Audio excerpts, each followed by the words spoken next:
आज हम लोग फायर हिम नाम की कविता का संक्षेप में विश्लेषण करेंगे, जो के एन दारूवाला द्वारा रचित है। कवि ने आग की विभत्सता को इस ढंग से प्रस्तुत किया है कि पाठकगण पढ़ने मात्र से सिहर जाते हैं। इस कविता में दो घटनाओं का वर्णन है। कवि एक बार अपने पिताजी के साथ गुजर रहा था। रास्ते में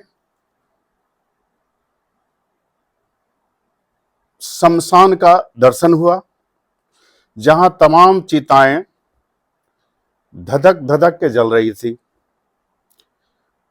उस जलने के क्रम में कवि ने अग्नि को ऐसा प्रस्तुत किया है जो पाठक के मन को ज्वलित कर देता है। एक दृश्य में ऐसा है कि एक चीता अधजली अवस्था में दिख रही है। आग जो है सारा शरीर को तो जला दिया, लेकिन एक उंगली बची हुई रह गई, जिस पर बालक रूपी कवि का दृष्टि पड़ता है। चूंकि बालक की जो अवस्था होती है बड़ा कोमल, तो वो दृश्य इसके मन मस्तिष्क पर ऐसा पड़ता है कि सिहर कर इसकी मुट्ठियां भींच जाती है। और एक पारसी होने के नाते, चूंकि पारसी कल्चर में ऐसा है कि मरने के बाद शरीर को जलाया या दफनाया नहीं जाता। वहां के धर्म के अनुसार उस कॉर्प्स को, उस लाश को बहुत ही ऊंचे स्थान पर रख दिया जाता है, जिसका भक्षण पक्षी लोग करते हैं। और ऐसा कॉन्सेप्ट है कि मरने के उपरांत भी शरीर किसी के काम आए। आग पारसी मिथोलॉजी में बहुत ही पवित्र माना गया है और उसकी पूजा होती है। वह दृश्य, वह अधजली उंगलियों को देखने के बाद, चूंकि ये लड़का पारसी था, मैं दोबारा बोल रहा हूं, ये लड़का पारसी था और अग्नि की वो पूजा करता था। उसे अचानक काफी विस्मय भी हुआ, क्रोध भी हुआ इस बात के लिए कि जिसकी हम पूजा करते हैं वो अपना पूरा काम पूरी तन्मयता से नहीं कर पाया। क्यों छोड़ दिया उंगली को? ऐसा क्यों हुआ? ऐसा क्यों हुआ? इसका मतलब अग्नि भी परिपूर्ण नहीं है। उसने ऐसी गलती क्यों की? तब वह मन ही मन कसम खाता है कि मैं अग्नि को इस पाप से मुक्त कराऊंगा कभी। कौन सा पाप? वो नेग्लिजेंस जो अग्नि ने किया उस उंगली को न जला के। बात यहां खत्म होती है और 20 वर्षों बाद ऐसी घटना होती है, ये दूसरी घटना, कि कवि के घर में एक बालक का जन्म होता है, जिसकी मृत्यु जन्म के बाद ही तुरंत हो जाती है।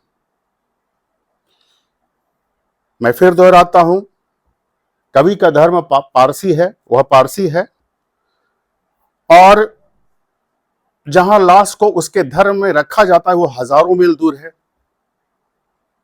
अगर इस चीज को उस समय, यानी कवि के समय में ऐसा व्यवस्था नहीं था कि उतना दूर ले जाके लाश को रख पाता, चूंकि ड्यूरेशन काफी हो जाता है, तो वह मजबूरी में निश्चय करता कि इसको मैं आग के हवाले करता हूं। हालांकि इसने कस्में खाई थी कि आग का इस तरह से जो उसने दृश्य देखा था, मैं बचाऊंगा इस चीज से। लेकिन फिर भी उसने वही काम किया जिसमें एक बार वो क्रोधित हुआ था।